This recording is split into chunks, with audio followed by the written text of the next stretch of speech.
എന്റെ ദൈവം തരുന്നതല്ല സന്തോഷത്തോടു ഞാൻ ഏറ്റുവാങ്ങി നന്ദിയോടെ സ്തോത്രം ചെയ്തിടും അവനൻ ശരണം സങ്കേതവും.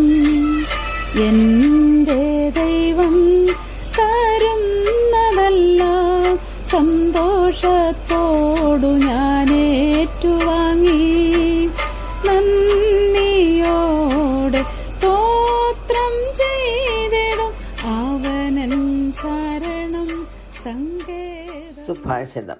യേശുക്രിസ്തുവിൽ വിശ്വസിക്കുന്നു എന്നുള്ള ഏക കാരണത്താൽ അനേകം ക്രിസ്ത്യാനികൾ ലോകത്തിന്റെ വിവിധ ഭാഗങ്ങളിൽ പലവിധമായ കഷ്ടപ്പാടുകളിലൂടെ കടന്നുപോകുന്നു.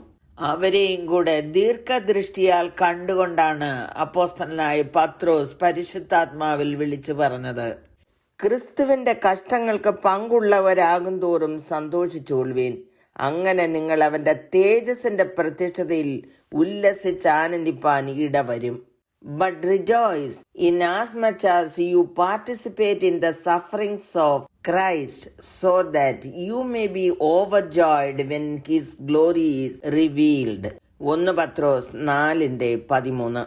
ഈ ലേഖനത്തിന്റെ പശ്ചാത്തലം നാം ചിന്തിക്കുമ്പോൾ റോമൻ സാമ്രാജ്യം മുഴുവൻ ക്രിസ്ത്യാനികളെ തങ്ങളുടെ വിശ്വാസത്തിന് വേണ്ടി പീഡിപ്പിക്കപ്പെടുകയും വധിക്കപ്പെടുകയും ചെയ്തുകൊണ്ടിരുന്നതിനാൽ യെരുശലേം സഭയിലെ വിശ്വാസികൾ മറ്റ് പല പ്രദേശങ്ങളിലേക്ക് ചിതറിപ്പാർക്കേണ്ടി വന്നു.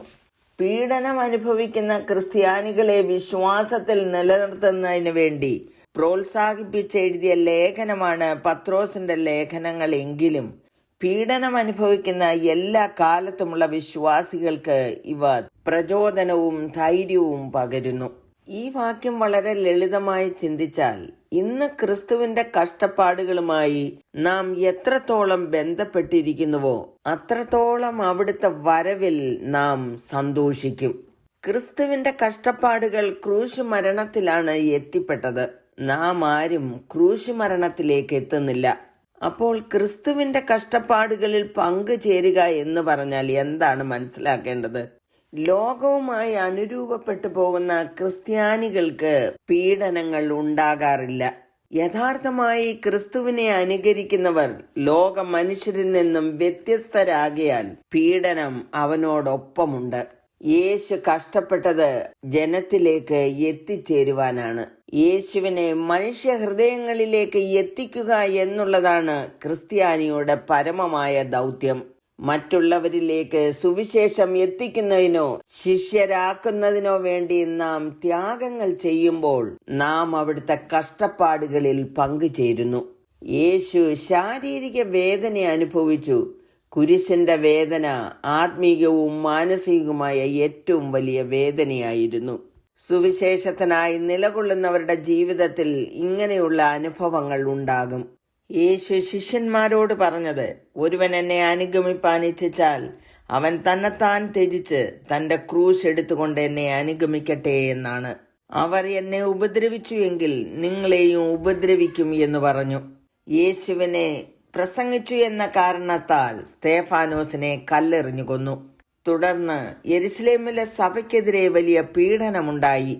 ശൗൽ സഭയ്ക്കെതിരെ പീഡനം അഴിച്ചുവിട്ടു. കർത്താവിനെ കണ്ടുമുട്ടിയതിനു ശേഷം പൗലോസ് തന്റെ ജീവിതത്തിൽ അനേക കഷ്ടപ്പാടുകളും പീഡനങ്ങളും സഹിച്ചു. ക്രിസ്തുവിന്റെ മാതൃക പിന്തുടരാനും അവൻ അനുഭവിച്ചതുപോലെ കഷ്ടപ്പെടാനും നാം വിളിക്കപ്പെട്ടിരിക്കുന്നു എന്നാണ് പത്രോസ് തന്റെ ലേഖനത്തിൽ എഴുതിയിരിക്കുന്നത്. കഷ്ടപ്പാടുകൾ പങ്കിടുന്നതിൽ നാം സന്തോഷിക്കണം. കഷ്ടപ്പാടുകളിൽ ദൈവത്തെ മഹത്വപ്പെടുത്തുകയും നമ്മുടെ ആത്മാക്കളെ അവനിൽ ഭരമേൽപ്പിക്കുകയും വേണം. കഷ്ടപ്പാടുകളുടെയും പീഡനങ്ങളുടെയും ചരിത്രം ഇന്നും തുടർന്നുകൊണ്ടേയിരിക്കുന്നു. അങ്ങനെയുള്ളവരാണ് അവിടുത്തെ തേജസ്സിന്റെ പ്രത്യക്ഷതയിൽ ഉല്ലസിപ്പാൻ ഇടവരുന്നത്. പൗലോസ് പറഞ്ഞിരിക്കുന്നത്, നാം മക്കളെങ്കിലോ അവകാശികളുമാകുന്നു, ദൈവത്തിന്റെ അവകാശികളും ക്രിസ്തുവിന് കൂട്ടവകാശികളും തന്നെ. നാം അവനോടുകൂടെ തേജസ്കരിക്കപ്പെടേണ്ടതിന് അവനോടുകൂടെ കഷ്ടം അനുഭവിച്ചാൽ അത്രേ. നൊടി നേരത്തേക്കുള്ള ഞങ്ങളുടെ ലഘുവായ കഷ്ടം അത്യന്തം അനവധിയായി തേജസ്സിന്റെ നിത്യകനം ഞങ്ങൾക്ക് കിട്ടുവാൻ ഹേതുവാകുന്നു. ആകയാൽ കഷ്ടതയിലും പ്രശംസിക്കുവാൻ നമ്മെ തന്നെ സമർപ്പിക്കാം. കരുണയുള്ള പിതാവേ, ഈ ലോകത്തിലെ കഷ്ടങ്ങളിൽ പ്രശംസിച്ചുകൊണ്ട് നിത്യ തേജസ്സിൽ എത്തുവാൻ അടിയങ്ങൾക്ക് കൃപ ചെയ്യണമേ എന്ന് യേശുക്രിസ്തുവിന്റെ നാമത്തിൽ അപേക്ഷിക്കുന്നു. കേൾക്കണമേ. ആമേൻ. ഒരു നാളും തളരരുതെന്നോദിയവൻ എൻ മാർവിൽ ചാരുവന്നരുളിയവൻ നീ എൻ പാലകനും എൻ സർവ്വവും അരുമനദാ സ്തുതി നിനക്ക് അരുമനദാ സ്തുതി നിനക്ക്. എന്റെ ദൈവം തരുന്നതെല്ലാം സന്തോഷത്തോടു ഞാൻ ഏറ്റുവാങ്ങും. നന്ദിയോടെ സ്തോത്രം ചെയ്തിടും അവനൻ ശരണ സങ്കേ